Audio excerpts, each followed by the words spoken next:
Hello and welcome to the latest We're Not Experts History podcast. The good news is my name's James and I'll be your host. The bad news is Sarah's doing this episode. Hello, Sarah, and what are you talking about? Well, I think you'll retract what you just said because I'm going to be talking about the history of the Morris Minor, which is a topic very close to my heart, and I think it's a great topic, and I'm sure a lot of people will agree. Okay, the silence speaks volumes. Yeah. Anyway. I think the person who designed it was responsible for a lot of atrocities. Please carry on. Well, see, the Morris Minor, it's more than just a car. It's a tiny rolling piece of British history, in my opinion, and I think so. But to look at one today, it's transporting you back to a slower, more gentle era of motoring.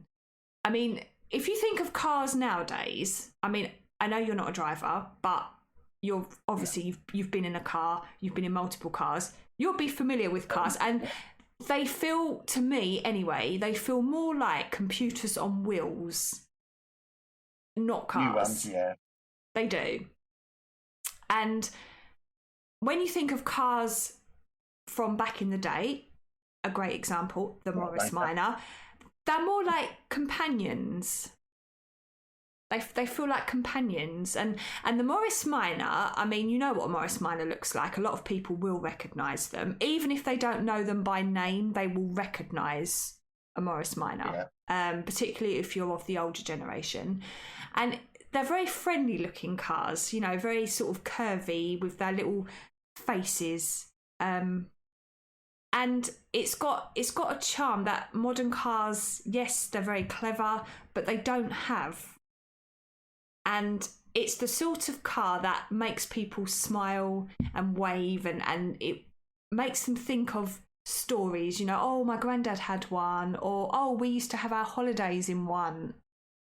And when the Morris Minor first appeared in 1948, Britain was emerging from the shadow of the Second World War. So rationing is still ongoing, cities are rebuilding, and ordinary people, they're desperate just for some normality, and maybe some adventure, you know. And the Morris Minor arrived at exactly the right time. Affordable, very clever little car for the era, and surprisingly roomy.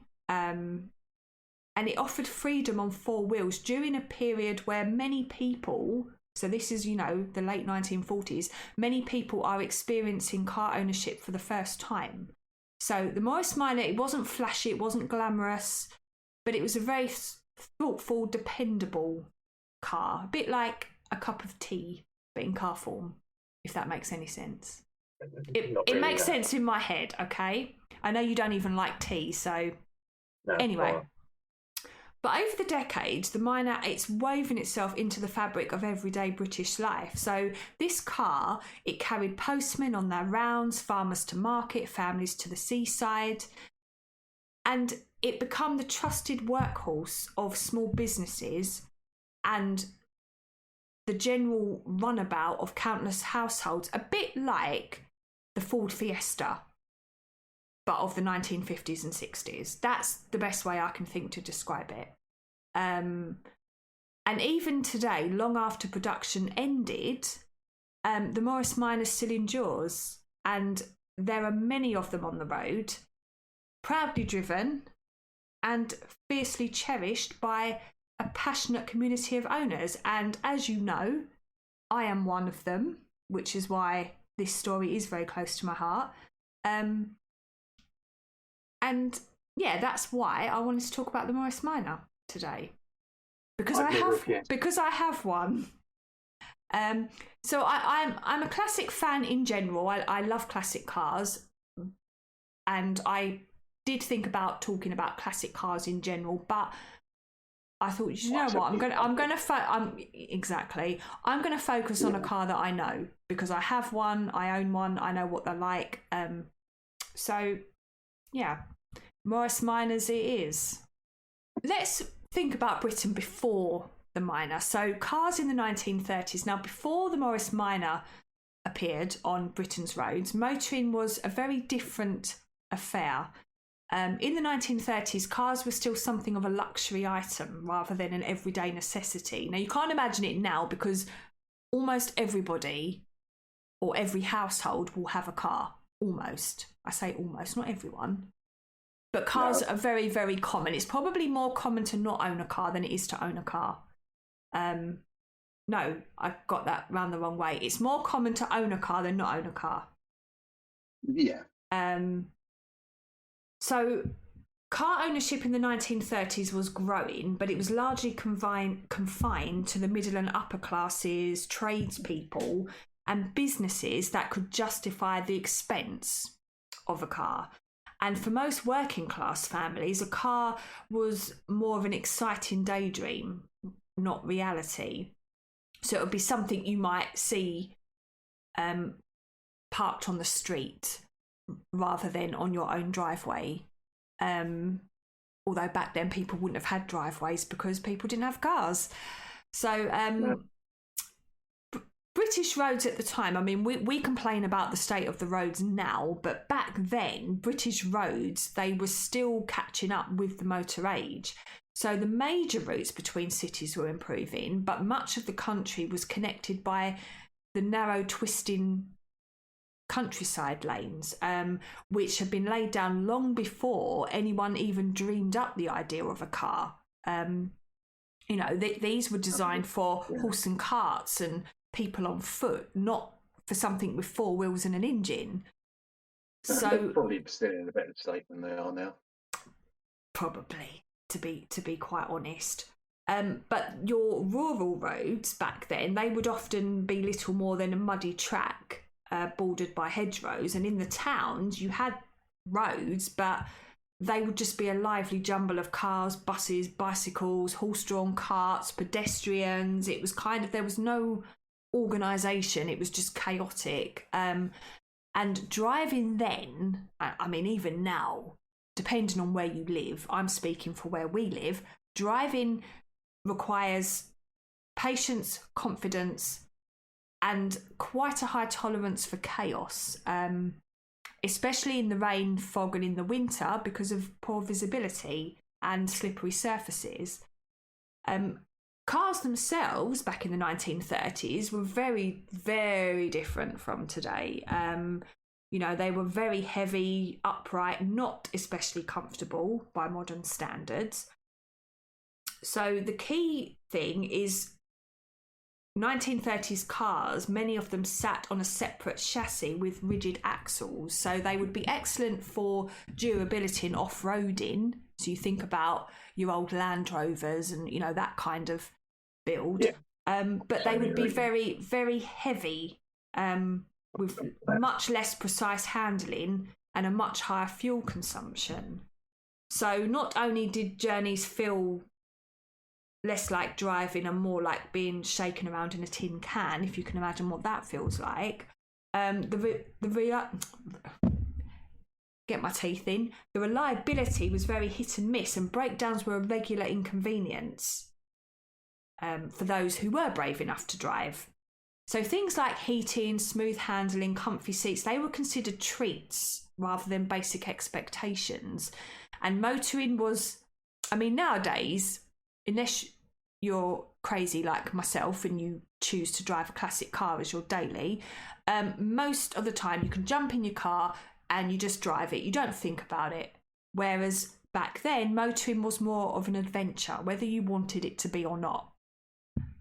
Very, very different. But despite these challenges, the car was beginning to reshape Britain. And those who could afford one, they used them for seaside day trips, countryside picnics, visits to family. And small businesses were beginning to rely increasingly on vans and lorries. And then you've got your doctors, your postmen, travelling salespeople. They began to use cars to reach wider areas. So the motor vehicle, even as early as the 1930s, the motor vehicle was changing how people lived and worked, but it was still very much a privilege. It wasn't a right. It wasn't a common thing for your everyday Joe Blogs to have a car. Yeah, I mean, I'm thinking it was in the 1920s, or where we live, South Essex. We have the A127 nearby, and that was put in the 1920s. So that showed how much traffic had increased by that time. That the fact that they needed the arterial road to go from London to Southend and back. Yes, and you know the amount of cars on the road was increasing significantly, and as I said, it was shaping the country, but it was still more confined to the sort of middle upper classes and businessmen, etc. Not your average working class family. Not at this point, although this was about to change, and it was into this kind of chaotic, very exclusive motoring world, because it was quite exclusive. The Morris Minor would arrive after the war, and to understand why this felt so revolutionary is you have to understand in Britain in 1948, cars were very costly, awkward, very impractical. And the Minor was about to make this different. It was about to make car ownership suddenly feel more accessible and within reach for a lot of people. So yeah, I'm assuming it was more affordable. We will come to that. We will come to that. But yes, so the birth of the Morris Minor, 1948. The Morris Minor burst onto the scene, and it was like a breath of fresh air, really, in a Britain that was still quite battered from the Second World War. And at its heart was the brilliant designer, Alec Isagonis. I hope I pronounced his name correctly. Spot on. Did I? Oh, well done me. Yeah. So he was a British Greek engineer, and he had a real artist's eye and quite a refreshing lack of interest in doing things the conventional way. So, as I've mentioned before, a lot of cars of that era were the tall, boxy, very clumsy. Whereas Isagonis believed that small cars could be clever, comfortable, and practical. So his vision for the Morris Minor at the time was very radically modern. So he envisioned a car that would be light, spacious, and easy to drive, with independent front suspension that made it a lot smoother and more stable. And what's actually quite funny, and I had to share this, is the distinctive shape. So obviously you've seen my car. You think of the distinctive shape of the bonnet. Now that has quite a practical backstory. So when Isagonis initially designed the car, it was too narrow for comfort. And he only realised this mistake partway through development. So instead of restarting production, he sliced the prototype in half, and he just added a 4-inch strip down the middle to widen it. And that is why you get that subtle raised ridge along the bonnet. So it's that little visual quirk, which actually looks quite stylish, but it was born from problem solving, not from style. And yeah, it kind of sums up the Minor in a lot of ways, you know, very sort of clever and just a bit quirky. So not everyone was convinced instantly. Lord Nuffield, I will talk more about him in just a moment.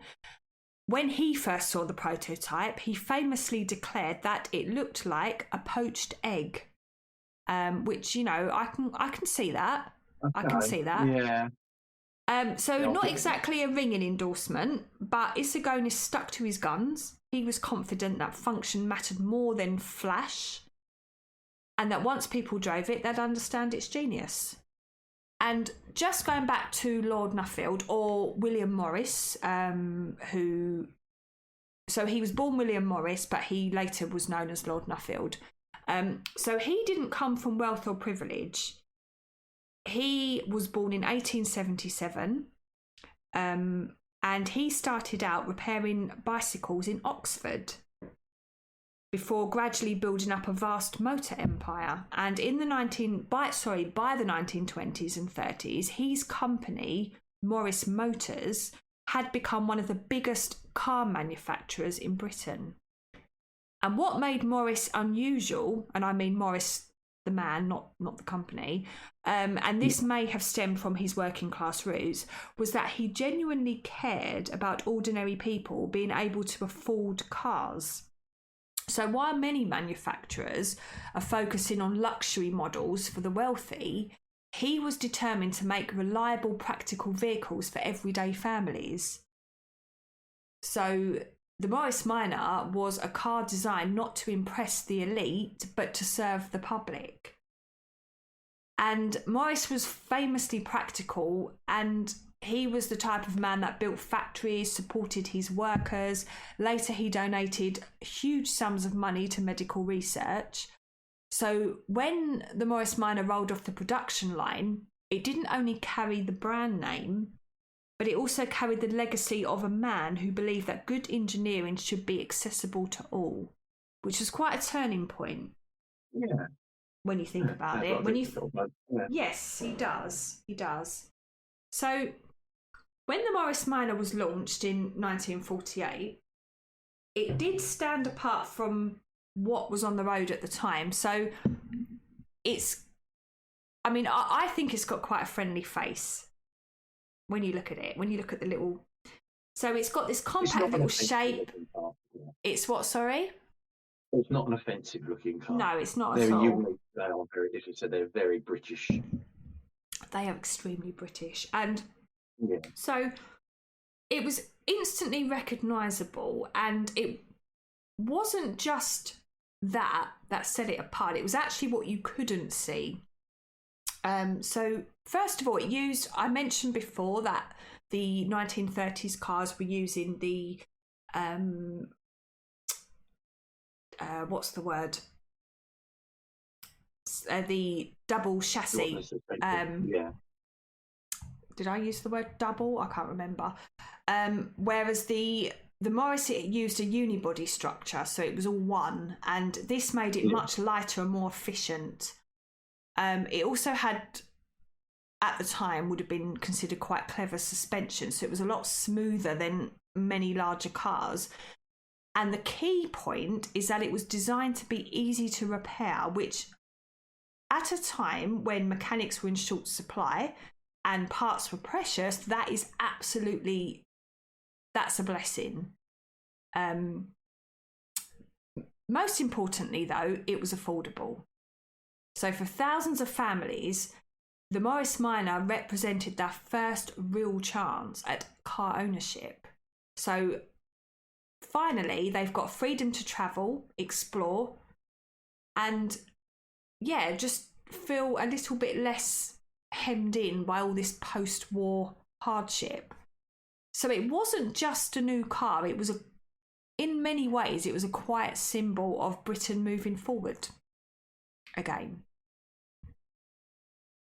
But the Minor did change quite a bit through the years, like many cars do. When it first rolled off the production line in 1948, it was known, well, I don't know if it was known at the time by this name, but today enthusiasts refer to it as a low-light model. So between 1948 and I believe it was 1952, the position of the headlamps were mounted, instead of being mounted high up on the wings like we're used to seeing on cars today, the headlights sat much lower down, so they were closer to the bumper line. And this gave them, they look quite different to how they look today. I mean, you do see the low lights, but they are far less common than... Yes, I've just looked them up. I have seen them before. Mm-hmm. It's not. I have seen those before. It's not. I'll just say, it's not as an attractive look. No. Personally, I prefer the raised headlights. But so this was a design that was kind of very much of the moment. So this is still very pre-war styling. So even though the engine was quite forward thinking, the styling was very much pre-war when you think of the low light. But practical concerns soon prompted a bit of a rethink. See, the low headlamp position wasn't ideal for illumination for road conditions. And when Morris began to look at export markets, such as the United States, regulations and driver expectations for headlamp height and visibility differed. So rather than creating a separate export-only front end, a broader update came along in 1951 that raised the headlamps to a higher, more conventional position on the wings. So this change improved visibility and helped the Miner meet a wider range of international standards. So that was about 1951, 52. I think it was 51. Actually, I said 52, but I believe it was 51. Now, the earliest Miners also featured what today is a hallmark of early post-war cars, the split windscreen, or a splitty, as some people refer to them. Yeah. And these were manufactured from 1948 until 1953. Between that time period, most Morris Minor windscreens were built with two separate panes of glass, divided by a central post. Yeah. And in 1953, Morris updated the Minor with a single-piece windscreen, which improved driver visibility, reduced wind noise, and gave the car a slightly more modern, streamlined look. So that was the first Morris Minor, if you like, the low light, as it's now known as. Now, in 1952, the Series 2 was launched, and this was manufactured between 1952 and 1956. Now, the most significant shift taking place happened under the bonnet. So the old 918cc side valve engine was replaced with the 803 A series overhead valve engine. So it was the same family of engine, the A series, that would later power the Mini. So although it was a smaller engine, it was a smoother, more modern, more efficient, more reliable engine. So it made the car much quieter and nicer to drive. Visually, the Series 2 didn't look much different from the first Morris Minor, except, of course, for the raised headlamps. So it had a few trim tweaks, and some of the early Series 2 models still had the split windscreen, but the one-piece screen arrived in 1953, and from 1953 onwards, they would have had the single windscreen. But the Series 2 remained affordable, dependable, practical, very friendly to own, and it was perfect for families, small businesses, doctors, police, and of course midwives. If anyone's watched Call the Midwife, they'll know what I'm talking about. Now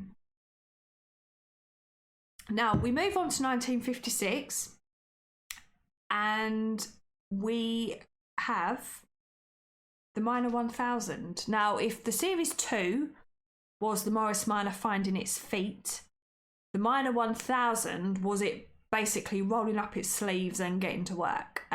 This is when it really took off, and the Minor 1000 was introduced in 1956, and this version marks the car's most significant mechanical upgrade since its launch, and it made an absolute world of difference to how the Minor felt on the road.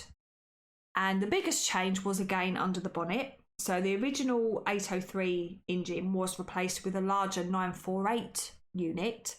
So this gave the car more power and a bit more confidence on hills.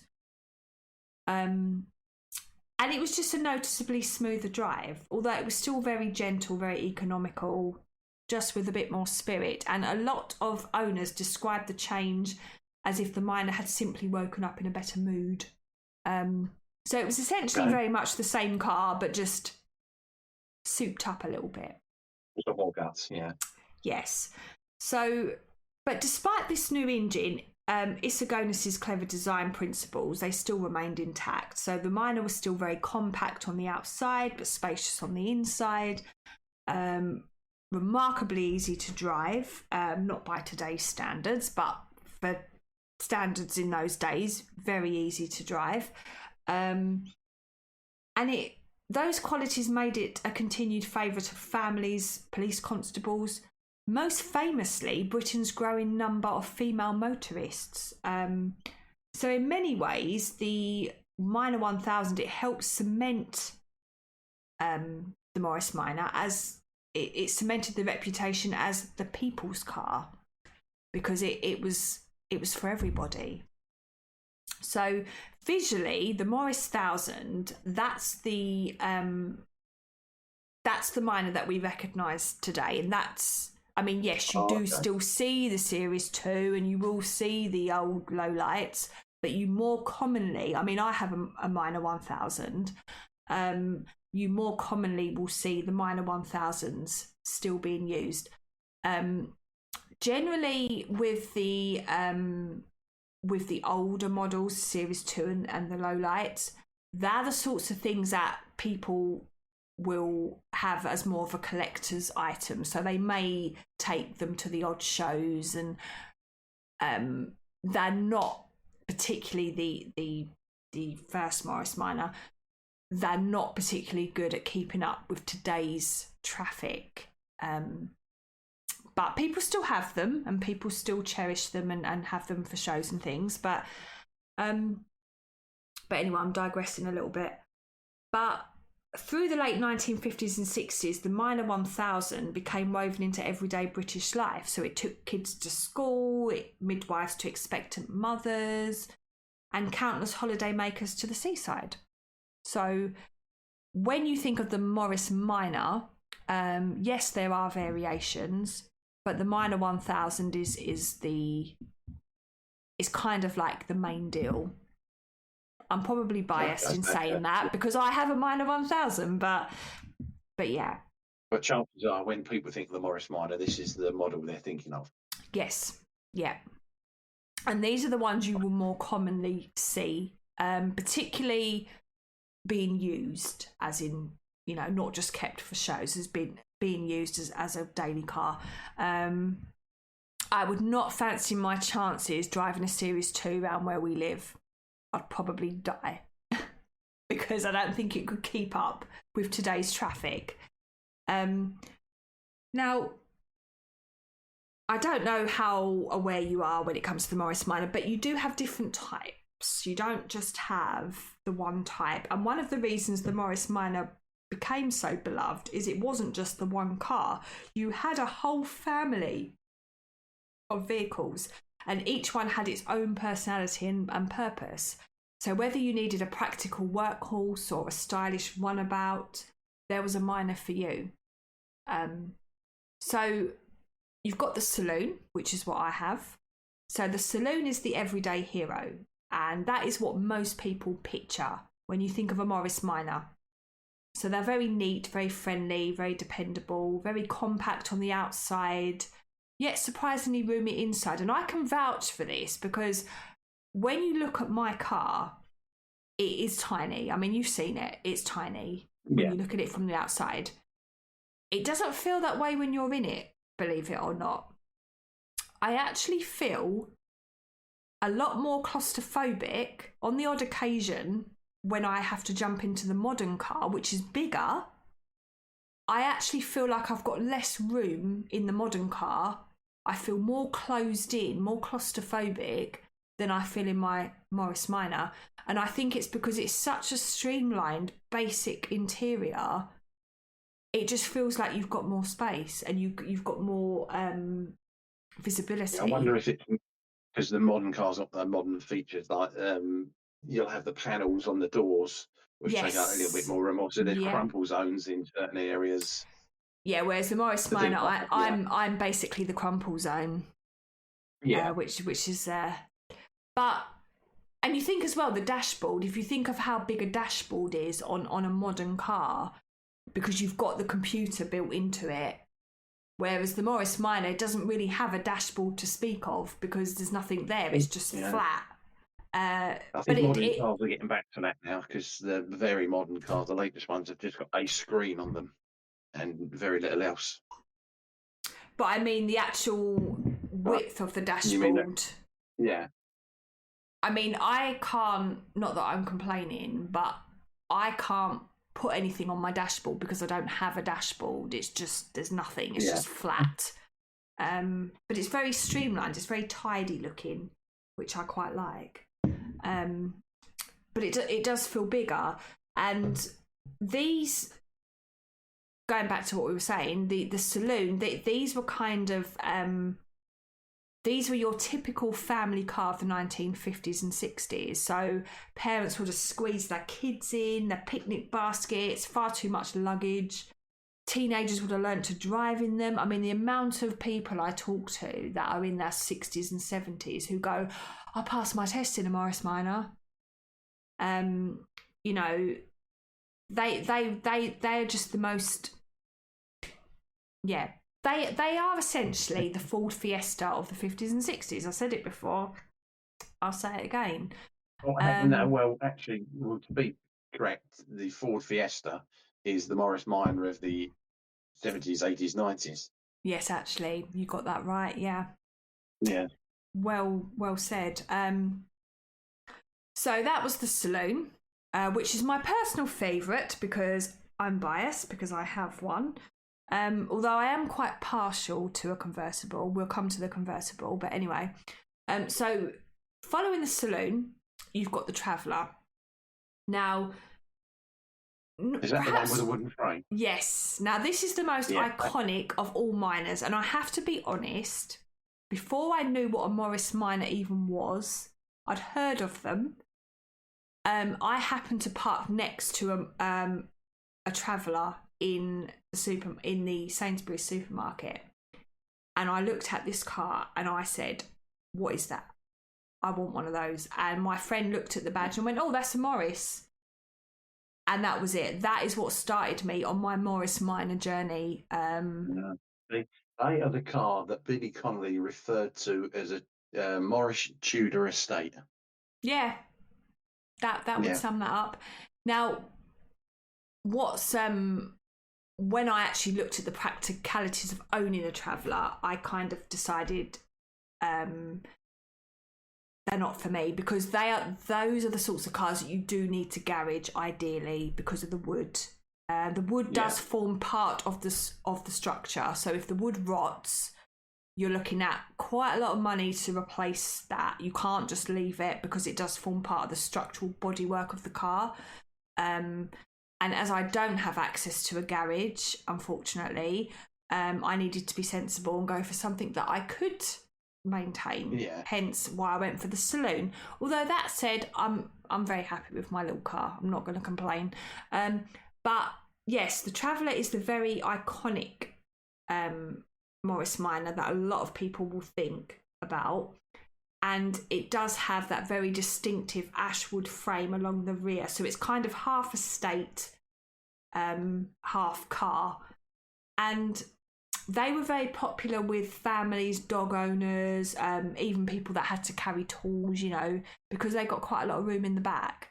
I know my husband, when I originally started to look for a car, was very, very keen on the idea of me having a Traveller, because I think in his mind he was thinking about how many guitars he could fit in the back. But obviously when we did our research and realised how easily they rot the wood, we decided no, a saloon's probably the better option. But that's the Traveller. Then you've got the Morris Minor van. Now these were the backbone of countless small businesses across Britain. So your bakers, your plumbers, your florists, your postmen, they would be relying on these daily. Now these are very tough, very simple, very easy to maintain, very, very loud. A friend of mine has one and he took me for a drive in it. And it's the loudest thing I've ever been in my life. You can't even have a conversation when you're in the van because it is loud. It's crazy. but I think it's the acoustics because you've got all that room at the back. But Yeah, might be, yeah.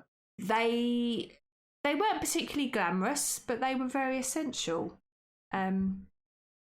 Now, you don't see many of these around nowadays, but you also had a Morris Minor pickup, which was kind of like a van, but it was a pickup version.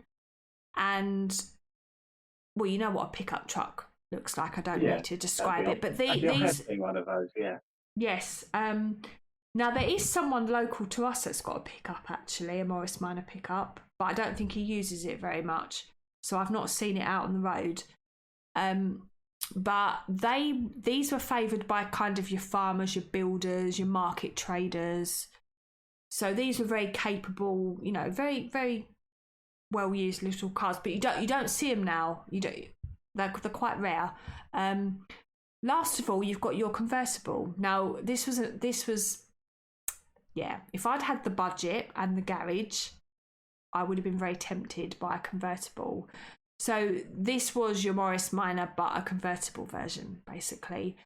And yeah, they were for those who wanted a touch of style and freedom, but still a reliable, cheap little car. But so that's all your types of Morris Minor. So there's quite a big selection there. There's one for everybody. So that's what helped. But so yeah, if you was to have one, I know you don't drive, but imagine you do. If you was to have one, what would you pick? What would be your ideal? Yeah, my concern is I know what British cars are like.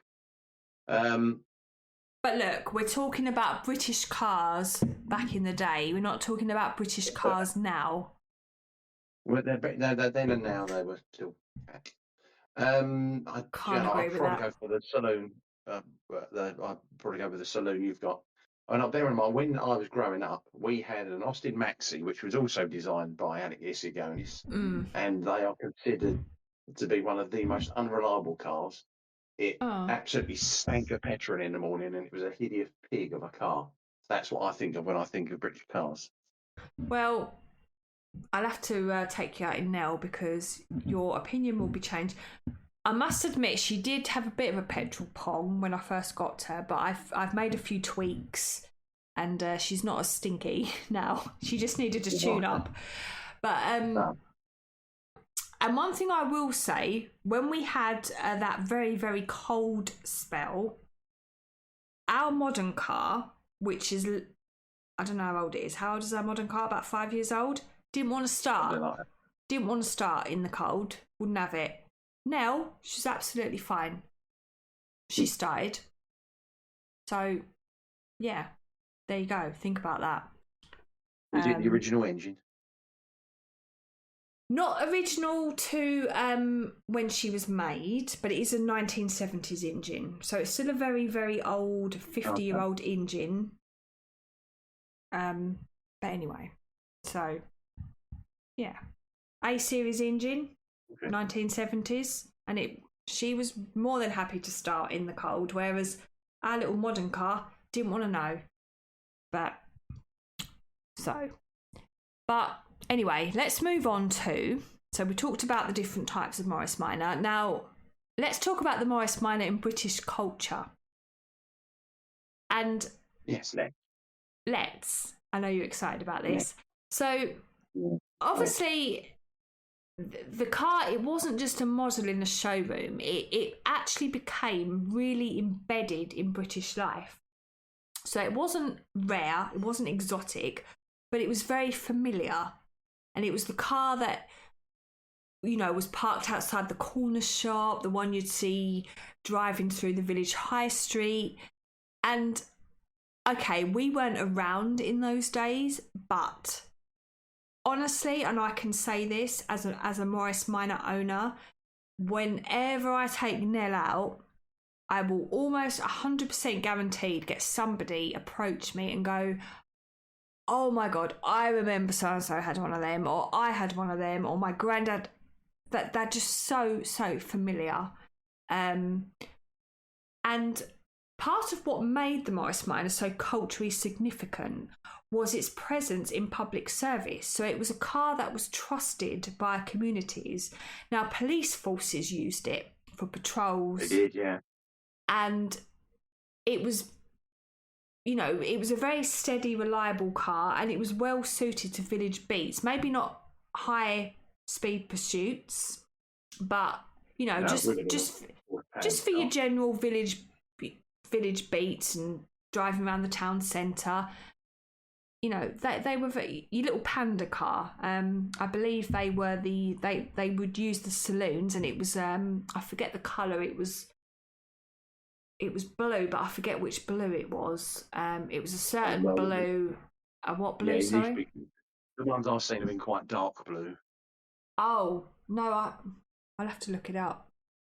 Anyway, it might have just differed from force to force, or wherever they got the cars from. Yes, perhaps, yeah. But it was basically like a blue and a cream was the traditional police. Now, your district midwife, so anyone that's watched Call the Midwife, I haven't, but they relied on them to travel between homes, because back then home births were very common, so midwives would travel to patients rather than the other way round. So for many families, the sight of a minor pulling up outside, it meant that help or maybe a new life was at hand. And so in this way, this car, it became woven into deeply personal moments across the country. Now, it didn't just stop at service. The Morris Minor appeared in countless British television programmes and films, often not as a star in its own right, but it was kind of like scenery.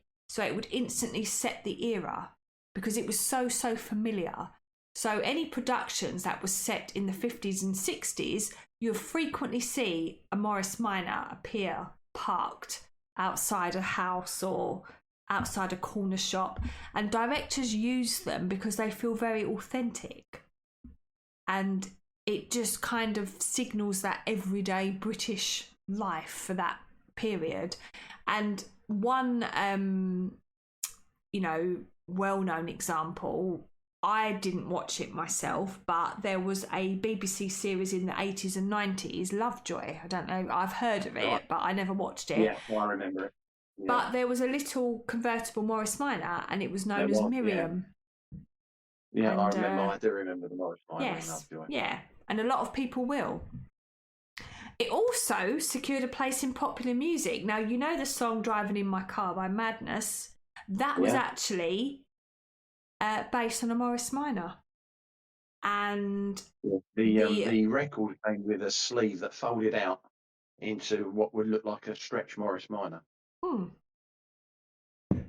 you know what's funny? It wasn't until after I got my Morris Minor that I was watching a documentary about it, and one of the because I'd heard the song obviously, and it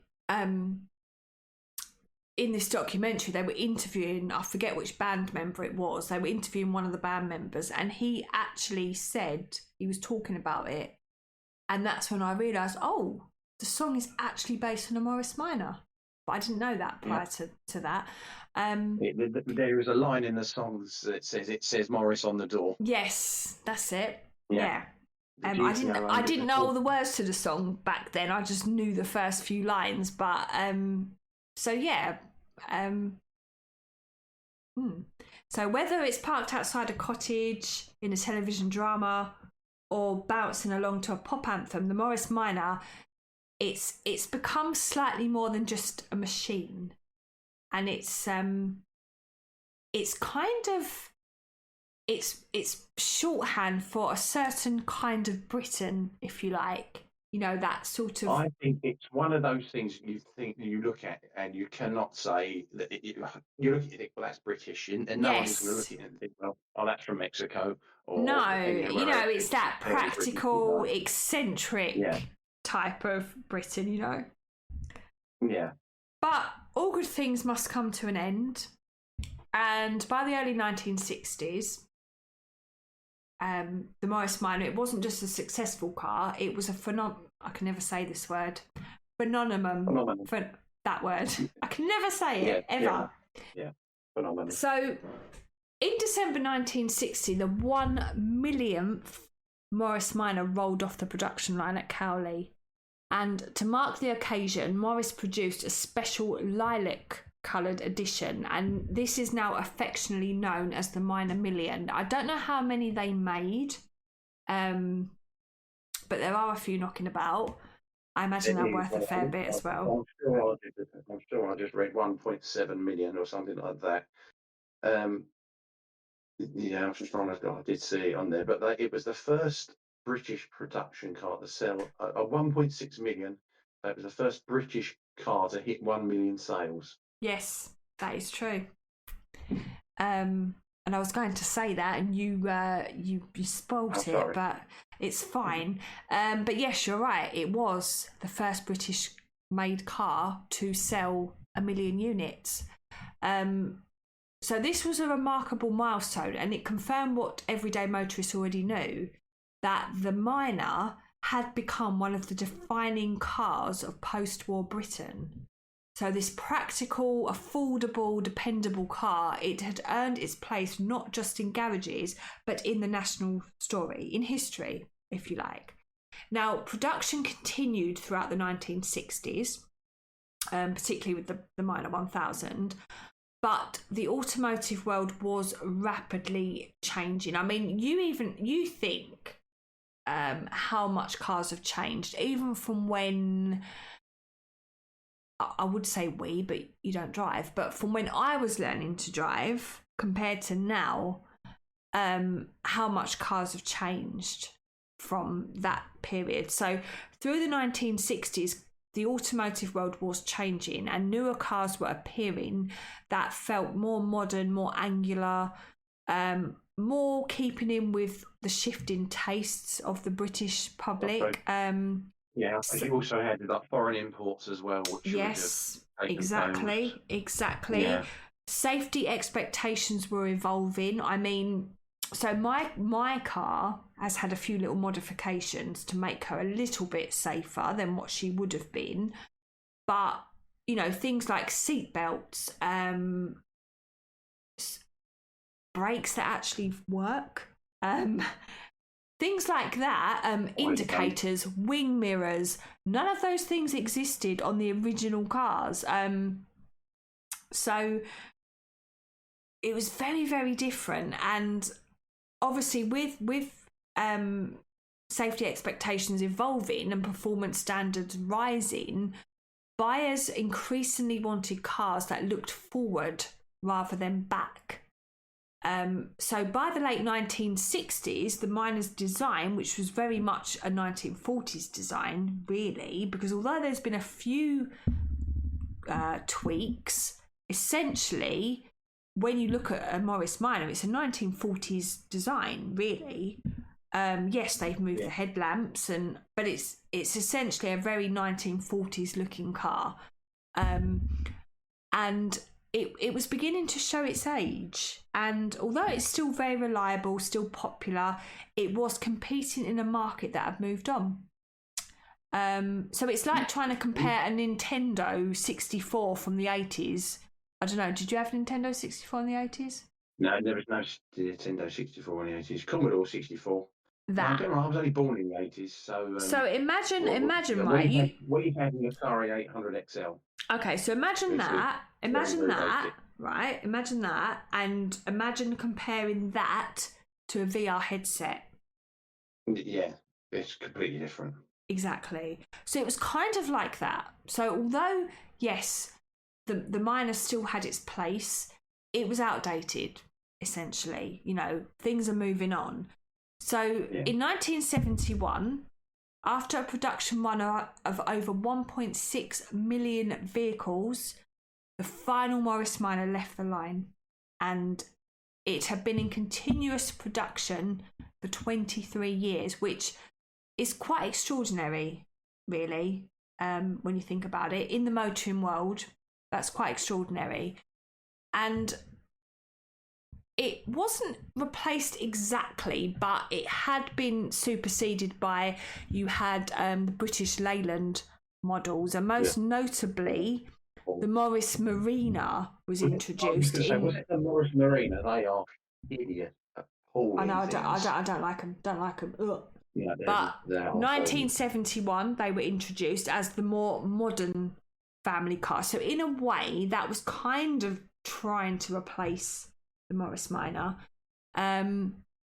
So the Marina featured more conventional styling for the era. So it was a bigger engine, sharper lines, and it was very much a 1970s car, whereas the Morris Minor is still very much a 1940s car, really. And although it was very commercially successful, it never quite achieved the same cultural affection as the Minor. So it didn't really replace the Minor, although it was intended to replace the Minor. And in truth, there was never a replacement for the Morris Minor. Not really. Not in spirit, I don't think. I know that sounds a bit whimsical, but honestly, that's how it was. So Morris Motors, I can't even talk. Start again. Morris Motors had already merged with the Austin Motor Company in 1952, so this had happened quite a while back, and they formed the British Motor Corporation, the BMC. But in the late 1860s, there were further mergers that created British Leyland, and over time, the Morris name did gradually fade, and the production of cars bearing the Morris badge did continue into the 1980s. I mean, a friend of mine, he's got a Morris van, but it's 1972, but it's got an Austin badge on it, but it's still a Morris. It's a bit confusing. But the brand was eventually discontinued in 1984. So the factories changed hands and ownership structures shifted, and Britain's car industry was going through a bit of a turbulent period of decline and restructuring. Yes. So British Leyland is a byword for substandard crap. Yeah, basically. I didn't want to say that, but I'll let you say it. Yeah. Yeah, they turn out so much absolute pony. But although the Morris name did disappear from the new car showrooms, the Morris Minor refused to vanish, and owners kept them running. So enthusiast clubs formed, and restoration specialists emerged. And what had once been an everyday car became a cherished classic. And when production ended in 1971, it might have seemed like the end of the road, but for the Morris Minor, it was something else entirely, and it transitioned from being everyday transport to a cherished companion. And in 1976, just 5 years after the final car left Cowley, the Morris Minor Owners Club was formed, which I am a member, and I would recommend you join if you're a Morris Minor owner. And it began as... Hang on. Whoa. I don't own Morris Minor. Am I allowed to join? To be fair, you don't have to be an owner, actually. You don't have... No. Yeah. You don't have to be an owner. I actually joined before I bought my Morris Minor. I mean, I knew I was going to get one, and I was already looking for one, but I joined before. So owning a Morris Minor isn't, you don't have to own one to join the club, no. But it began as a small gathering of enthusiasts, and it's now grown into one of the largest single mark car clubs in the world. And in July this year... I see that as a good thing, because if you've got a problem with your Morris Minor, you're not going to be short of knowledge on how to sort it. Oh, absolutely not. No wonder they're still going. Oh, yeah. And that's one thing I can say about the Morris Minor is, so obviously my car, she's my first classic. I'm absolutely by no means an expert on classic cars, But what I would say is, if you're in my position where you would like a classic car, but you're not an expert and you're a little bit, I don't know, honestly, I couldn't ask for a better car to start with, in terms of being a beginner classic car owner, because there's so much knowledge out there. There's so much help. There's so many parts available. Honestly, that they're just fantastic to own. But in July this year, 2026, in case someone's listening to this 10 years from now, the club celebrates its 50th anniversary. And I will be going to the National Rally, of course, which is in July. And so, yes, half a century of keeping the minor not just running, but thriving. So through rallies, technical support, parts supply, shared knowledge, the MMOC have ensured that the minor would never quietly fade into obscurity. So it's not really a car, it's more of a community. And today, thousands of miners remain on the road. They appear at village fetes, classic car shows, weddings, but also, and this is quite fitting, in everyday life. Many people daily, they're Morris miners. I'm someone that does that. And so they're still doing what they're made to do. So although production of the Morris Minor did end in 1971, the story did not. It lives on in clubs and communities like the Morris Minor Owners Club. It lives on in memories passed down through families. And this sounds really soppy, but it was never just a car. It was a companion. And, people took them to their first jobs, their seaside holidays, their weddings, first you can dates. say that about many cars, though. Yeah, I know, but I think with the Morris Minor, I don't know. I think it's because so many people had them. They're so familiar. And yeah, I think Nurse Gladys Emanuel in Open All Hours had one as well. I seem to remember the roof rack. Yeah, and so cars like Nell, so my Morris Minor is called Nellie, Nell for short, Nellie when she's misbehaving. They continue that story. So, yeah, that is the Morris Minor. And yes, I have one. So, of course, I'm biased, but they are the best cars ever invented, in my opinion. But, yeah. Any questions? No. But, did you know that Andy Kissigoni's also designed the Mini? Yes, I did know that. If you look him up, look at some of the other cars he designed, he is responsible for some absolute horror shows. Yeah, I didn't know that as well. The downside of being involved in the British motor industry. But I think he, whatever horror shows he designed, he made up for with the Morris Minor, because you could not get a cuter car. Seriously, you could not. Although I'm glad they raised the headlamps, because I did not like the low lights. Yeah, no, it's not an attractive looking car. No, I think they're very, as I say, I guess that was more of a post-war look. Early post-war look with the low headlights, and we've got the Americans to thank for that, because of the whole export thing. I wonder how many of them are actually sold in America. I don't think there's a huge amount. You do. I know that in India they were huge out there, very very common, and I believe they still are. But yeah, that's the Morris Minor. So I just felt like I had to talk about it because I love my car so much. But, well, I can't really complain. I have a lot of my subjects have been on stuff that I absolutely love.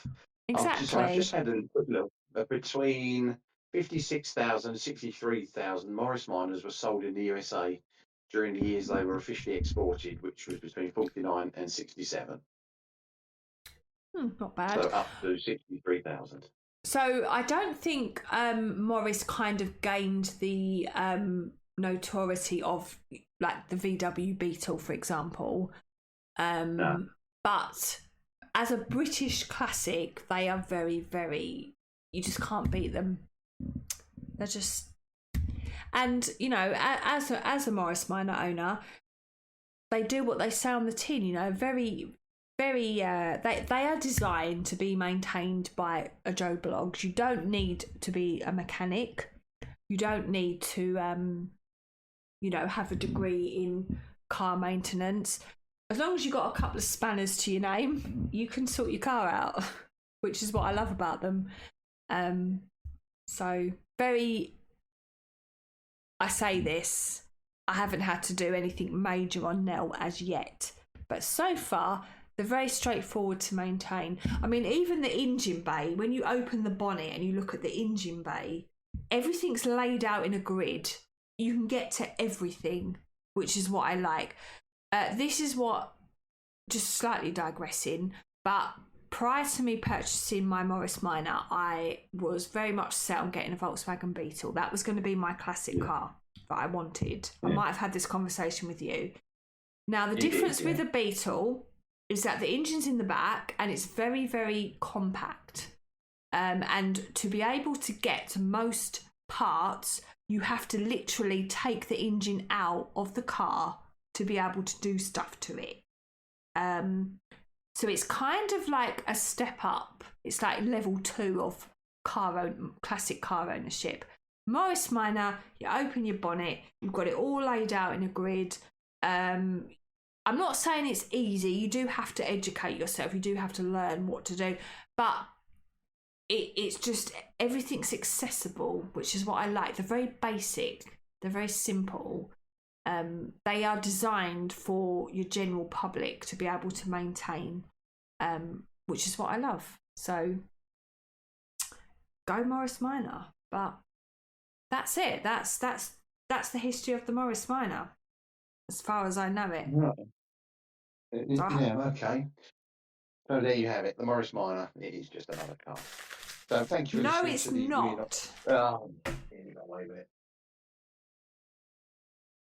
Anyway. Anyway, thank you for listening without interruptions to the We're Not Experts History podcast. Please do remember we really are amateurs, and if, as I say before, as you couldn't tell from the last hour that we're amateurs, you'll never know. Thank you.